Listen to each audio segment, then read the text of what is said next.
It's showtime. Welcome. If you're new here, please subscribe, thumb up the video, share everywhere, including your YouTube community tab, please and thank you. So this is a fan theory about the show called From, all capital letters, FROM. That's on MGM Plus and Amazon Prime. If you're returning, welcome home. So we got some season 4 news. Those of you who have watched season 1 through 3 of From and have been patiently waiting for season 4 or anything season 4 besides people doing construction out there, we've got a new character. Her name is Sophia, and we're given limited amount of information, but we have enough for at least a couple of theories. For today, we'll only do one. You're going to have to put on your workout clothes and workout shoes because we're going to be doing a lot of yoga stretching, but we have enough information for a fan theory. And the theory is that Sophia is going to either create or be involved in a Doomsday cult in Fromville. First, what we're going to do is we're going to go to From's IG page and we'll look at the TikTok that Sophia and Kenny, I always forget the actors' real names, but we'll refer to them by their From names. We'll look at the TikTok that Sophia and Kenny did together. Are you new here? Yeah.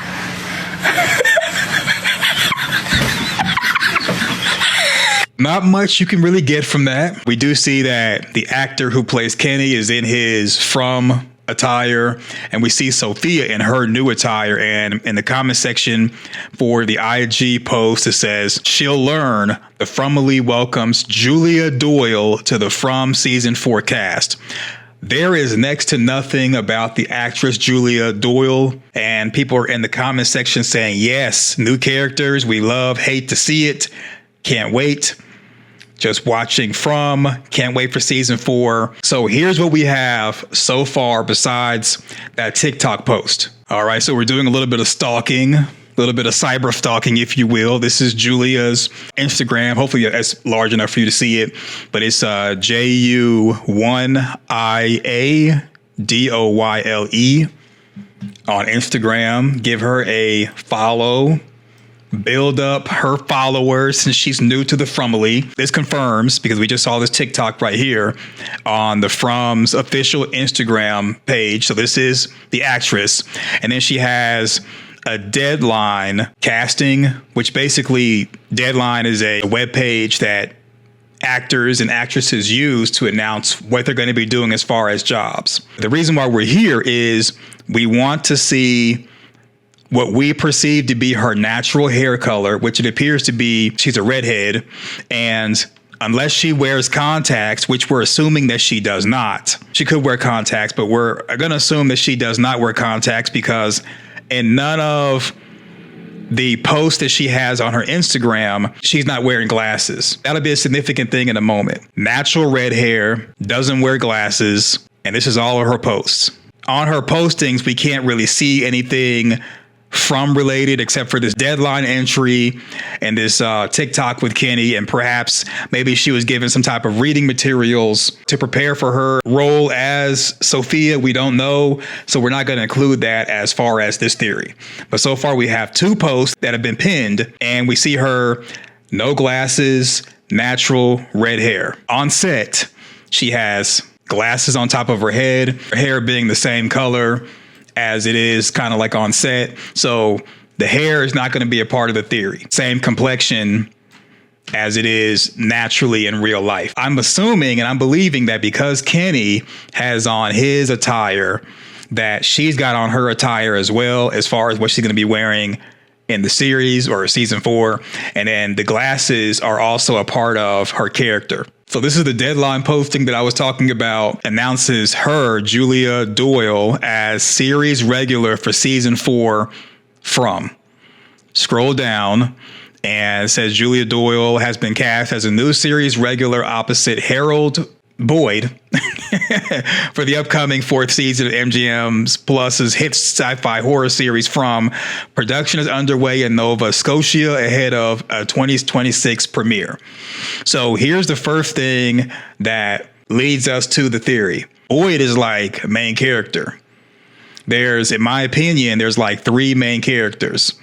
There's Jade, Tabitha, and Boyd. So for her to come in and her being new, playing opposite of Boyd, I'm thinking that there's going to be some type of dynamic like Boyd had season 1 with Father Kotri. With Father Kotri, it was more Father Kotri basically telling Boyd that he was responsible for saving everyone, helping everyone get home. It's almost as if Father Kotri was preaching that God would send something to save them, and then Boyd shows up. Boyd shows up, goes into the forest. If you remember from the clips I posted, that Boyd said that he wanted to go into the forest to look for stuff. Father Kotri responded, "Good luck in finding anyone to go with you. No one wants to go in the forest." And that's the reason why Boyd was going into the forest by himself. It wasn't that he was just putting the whole township on his back and wanting to be Superman. It's that nobody wanted to go with him in the forest, and even people were talking him out of it, which is like Abby and Ellis. They and other people were talking him out of going into the forest. He went into the forest. He found the livestock.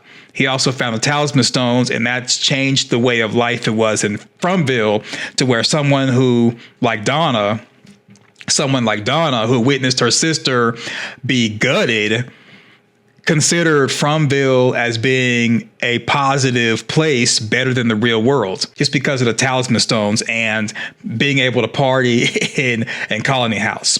So in my opinion, for Sophia to play opposite of Boyd, I think the showrunners or the creators and writers are going to bring back that dynamic of somewhat having a religious aspect for Boyd to bounce off of, because Boyd is openly a non-believer. I think that she will add that type of dynamic, and that's why they put that she is going to be opposite Boyd. Season 3, the scenes with Boyd were kind of like opposite people like Donna and then Acosta. He did have different scene partners, but I think they're going to have her as like a main scene partner for him to be opposite off of, to further go into the dynamic of we're in an evil place, but maybe God has a plan.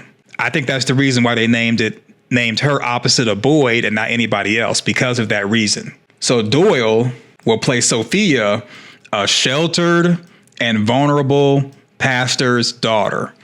So that's the kind of the reason why I went into how she's dressed and the glasses. In 2025, which is basically, she's basically going to be coming into Fromville 2026 in universe year and in real life. Most people who are in religious organizations, they're more modernized. The women who are in organizations such as Christian, non-denominations or denomination, they use the term pastor. So pastor is associated with Christianity. So I'm going off of good old AI or Google. I typed in what religions use the title of pastor, and according to AI, the title of pastor is primarily used in Protestant Christian denominations such as Baptist, Methodist, and Lutheran churches to refer to the clergy member who leads a local congregation. While the term is most associated with being a Protestant, it is also sometimes used for clergy and other Christian traditions with a specific meaning and use varying between denominations. So in this theory, we're going to let AI and Google be our friend. We're going to just assume that her religious background is Christian because she's a pastor's daughter. So being described as sheltered basically means that her parent or parents somewhat keep her in the house, control who she talks to, controls where she goes, even controls her use of the internet to where she doesn't really get out much. So in this day and age with Christians, almost every Christian in the book, even the devout ones, are at least they're on the internet.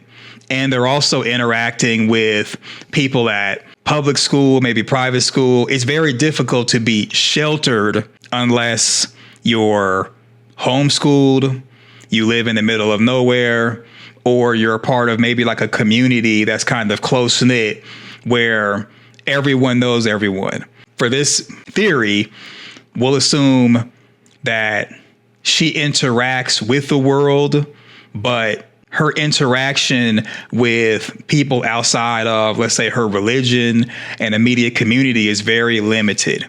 Internet access is limited. She doesn't know much about the world. The best way to be sheltered, you're somewhat raised in a household where not many people are coming in and out of your home or in and out of your life who are not a part of your like religious circle. We're just kind of going off of that just because it says pastor's daughter and sheltered, that religion is like a big thing. She's basically separated from the world, doesn't know any better, naive and all that.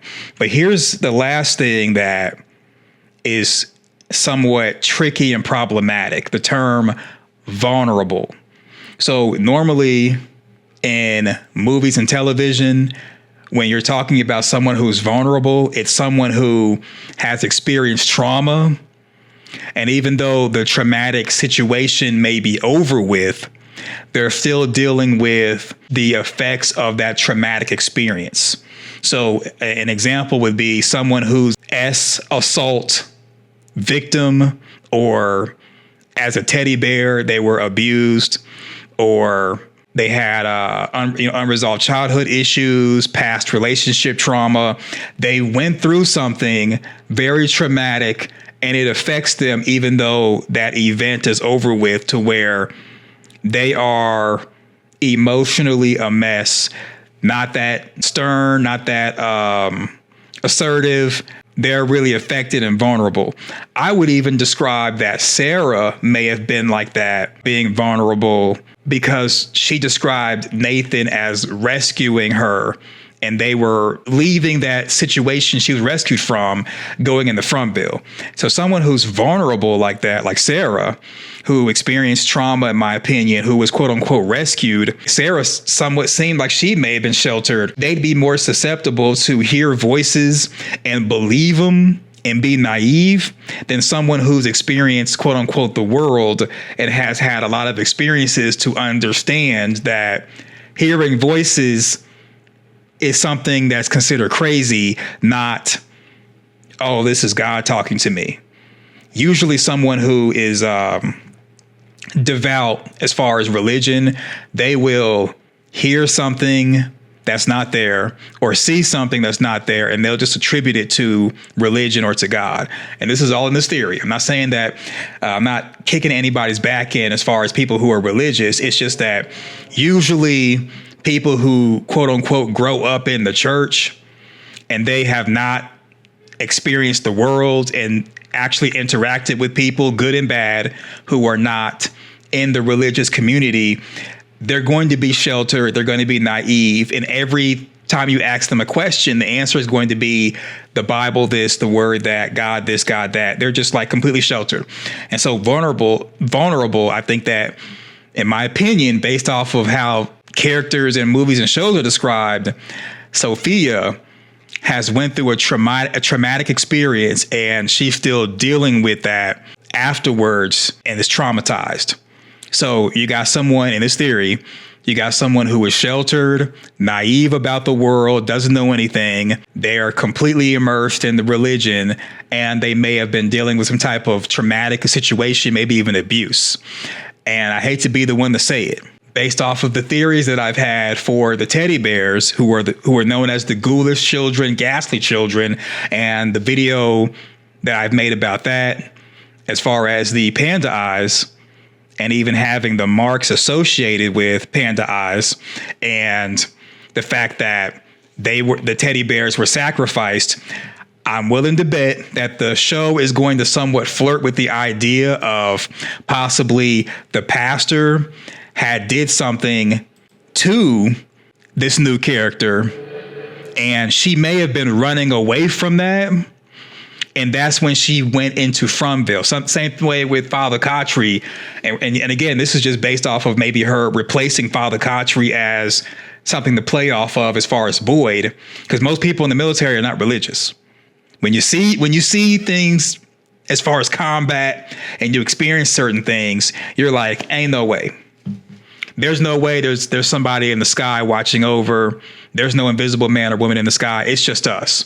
So with Father Kotri kind of like running away from what he did to one of his church members' father and running away from that, and even Sarah and Nathan kind of running away from what she was experiencing, and most people kind of like getting away. The Matthews were getting away from Thomas being unalived, baby Thomas. They were getting away from that, heading into a divorce. They were going on one last hurrah. Everybody seems to be getting away from something or leaving something, and then they go into Fromville. Not all. I mean, Victor and his mom and sister Eloise, they were on the way to the bottle tree in the park. They went into Fromville, and then Donna and her sister were going on a hunting trip. They ended up in Fromville. I think Sophia is leaving or escaping something, and that's when she's going to end up in Fromville. But in doing that, because in my opinion, because she's sheltered and vulnerable, and also a pastor's daughter, I think that when she gets into Fromville, she's going to see stuff that she's never seen before, talking about the creatures and the cadavers, and she's going to be told about different things. And I think that she is going to still hold on to the religious principles that she has, and she's going to start talking the Jesus talk, the religious talk, same thing as Father Kotri.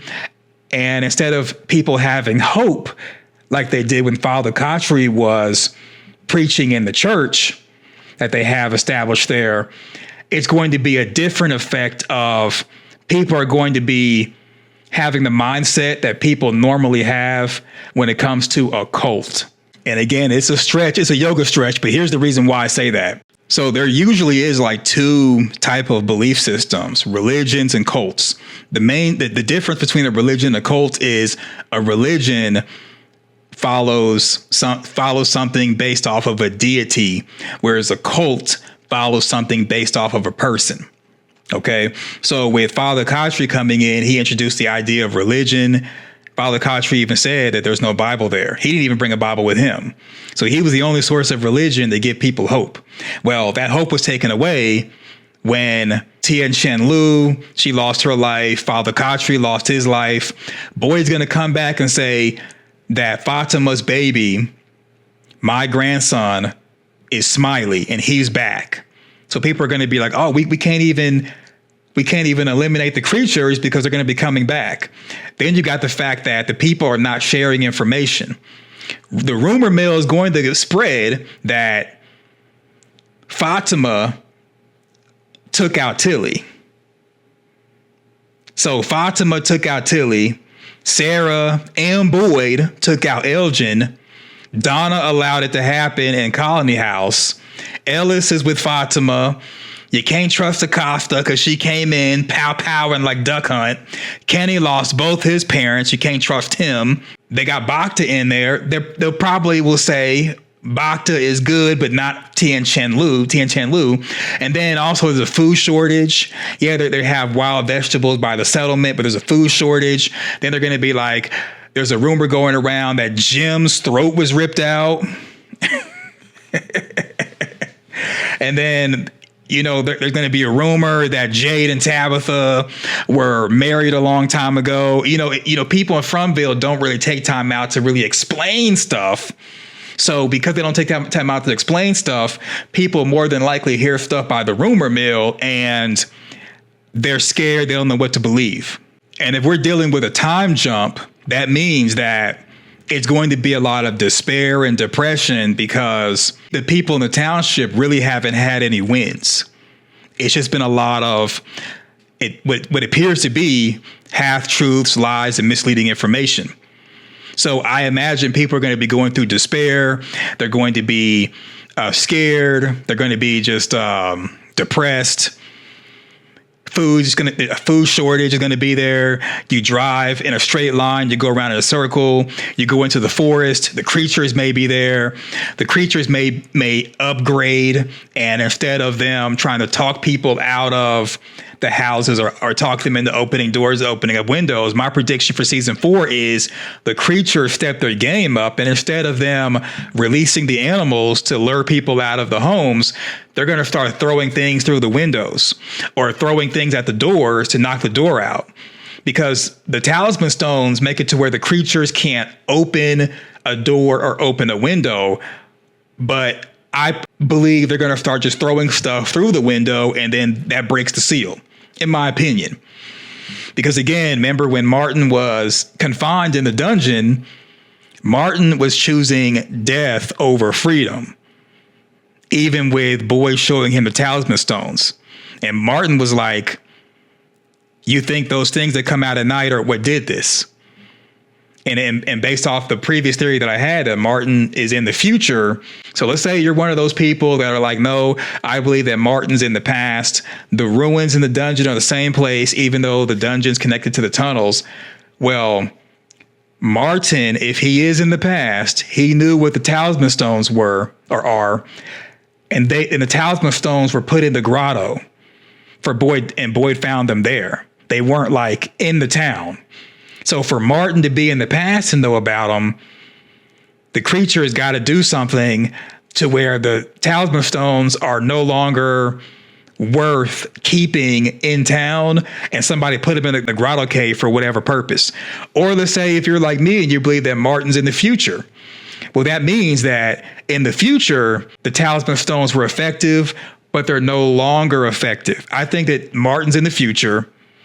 The talisman stones were no longer effective, and for some reason, people started to hide them, and they hid them in the grotto cave where they came from so they wouldn't get lost. And people probably started to venture more into the forest and left the town alone because the town became obsolete.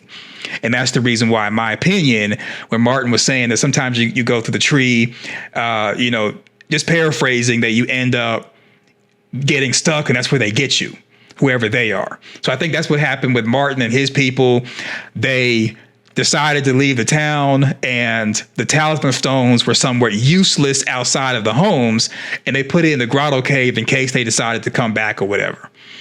So if in this theory, the creatures are stepping their game up and getting to people faster, and people are going through despair, depression, not really safe, instead of it being Father Khatri introducing religion like he did season 1, you're going to have a situation where Sophia may come in and introduce the idea of a doomsday cult. So with doomsday cults, they believe that whether it's the UFOs or God or some type of higher power or maybe a cult leader, they believe that they're coming together to prepare for an imminent end of the world. And I think that people are going to be just like Martin.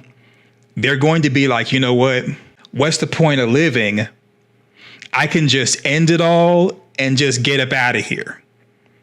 And that's where the type of doomsday cult mindset will come from. Because Sophia, being vulnerable, being sheltered, she may be like, well, okay, we're trapped here. It's evil here, but God's got a plan and a place for us to go when we die, which is heaven.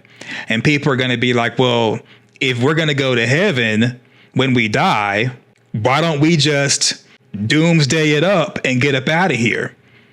Because again, you're talking, if there's a time jump and the creatures have been advancing since season 1 and Martin is choosing death over freedom, I think that getting to that mindset would be like season 4, where a lot of people who are trapped in town are going to start giving up, and they're going to start looking towards an alternative to living like heaven, as this is our way out. We've tried everything. We've been here for years. Nothing's turning up. We don't trust Donna. We don't trust Boyd. We don't trust anybody.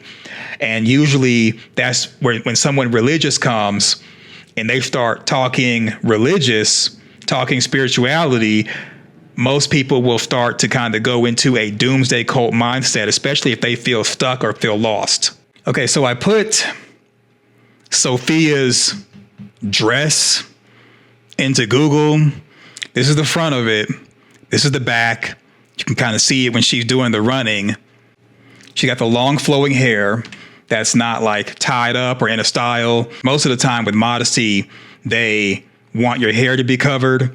But I'm thinking that her coming in the front bill, maybe she lost her head covering, or maybe the modesty is that your hair can flow long. You just can't really style it that much. And then it's the fact that her dress comes all the way down to her ankles, which is really, really modest. And then you got these old timey shoes. So when putting this dress and maybe even this hairstyle into Google, it's brought up, and this is more images of her, with the running, just kind of showing her dress. I mean, that's like a really modest dress. All right, putting this dress into Google, it popped up, Nova stripe Pima cotton midi shirt dress. I've never worn a dress before. I don't know anything about dresses, but it kind of appears that she's got on a midi shirt dress. Let's look at all the images. Definitely got the matching collar. And when you look at the it's not the same exact dress. I get it. Not the same exact dress, but the color's the same. It goes all the way down to the ankles. Lots of buttons on the front. And then when looking at the back of Sophia's, you kind of see like a rope back there. So even though the model doesn't have the rope,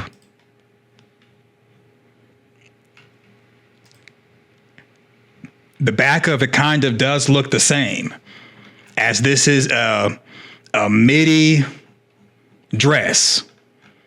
Collars, man, let me know, for those that wear dresses, let me know, hey, this dress is called something else that Sophia's got on. For this theory, I'm leaning more towards AI and Google that this is a midi shirt dress that Sophia's got on, all the way down to the ankles, very modest.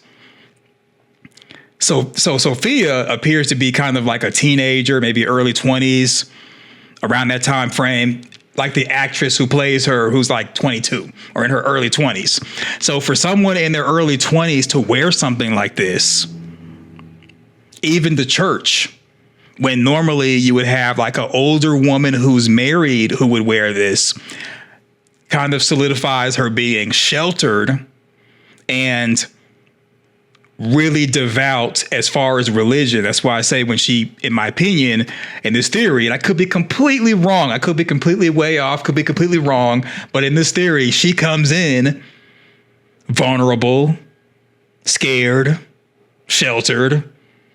She hears about the situation and believes that this is her purpose, is to help people find a higher calling from a higher power.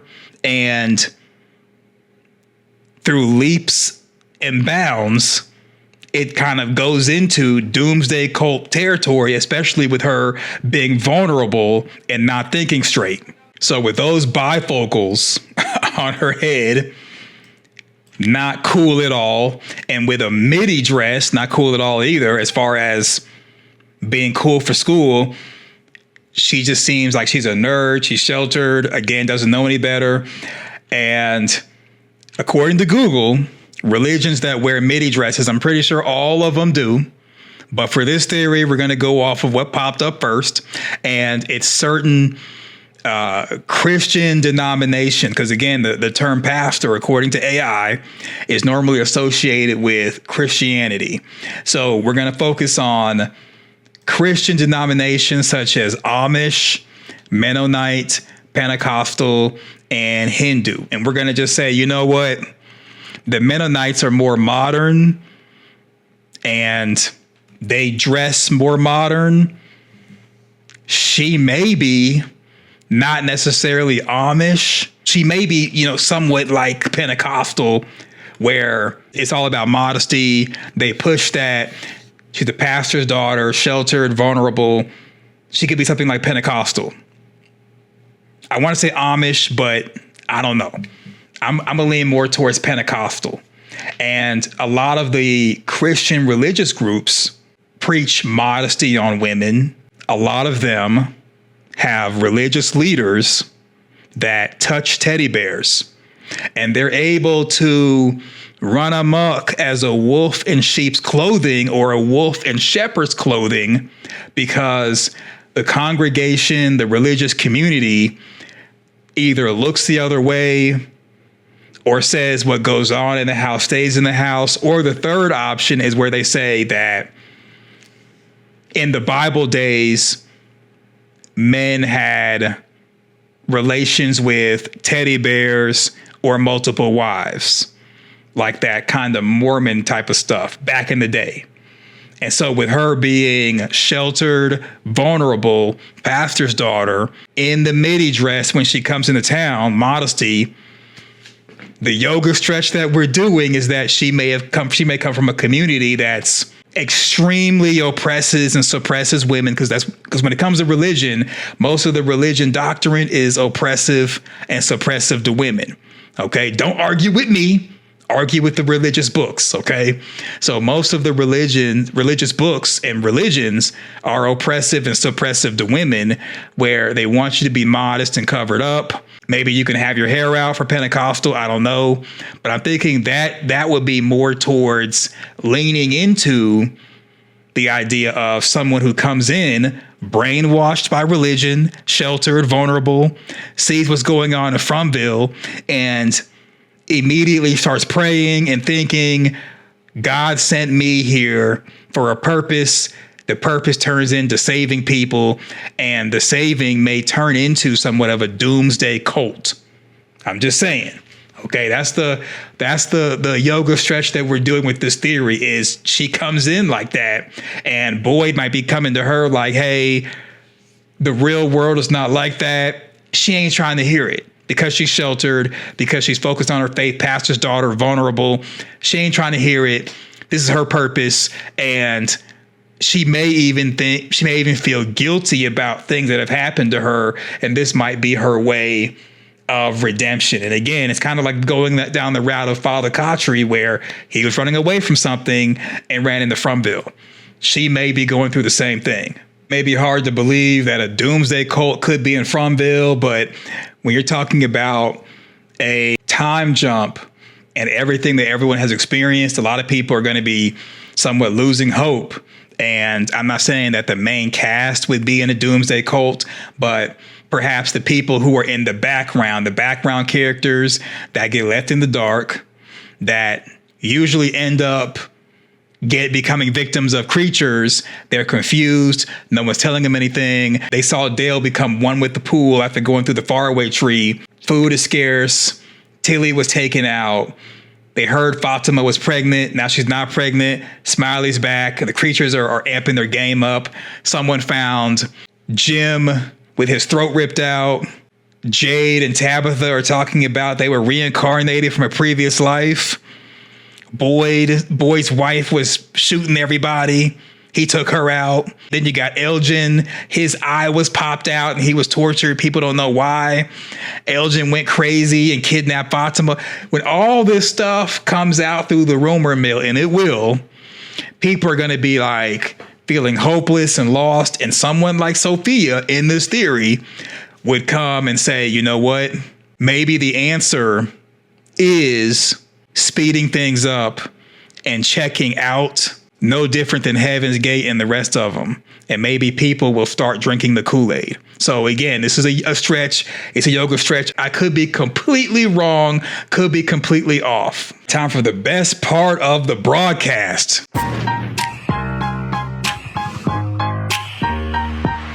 Thank you for watching towards the end. I appreciate it. And now we got some sponsors for today's video. First is coming from Straight Cheese. 2892 for the super thanks. I appreciate it.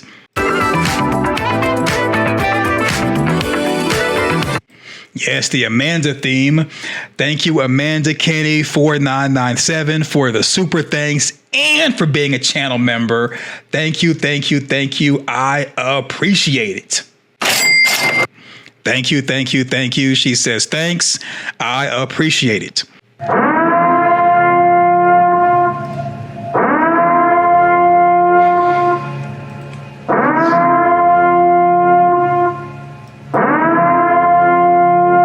Usually in the Frumbly community, not just in my comment sections, but I've seen other comment sections as well, there are people who are haters. YouTube automatically holds it for review, so no one sees the hate comments. Sometimes YouTube may even block people or delete comments. But most of the hater comments are usually held for review, and I have to manually go in there and review it. So people are not even seeing the hate comments from the trolls. So this is from Raisin Mozoku 1519 says, and again, it's held for review, not even made public until I review it. I hate when channels bring up analytics and beg for subs. It's so pathetic. So he doesn't say when Spade Parkland or Parkland Media does it. He or she is saying when channels do it. So this is kind of about content creators who are asking for donations, asking for subs, talking about analytics and what you can do to support the channel. More than likely less than a minute of just asking for support. You don't have to donate money. You don't have to do anything, but it's just asking. And this person, this is just one of like many, because I've had a bunch of them on this channel, and I've seen other channels the same way. They have these type of comments where there's people that they want to see you fail.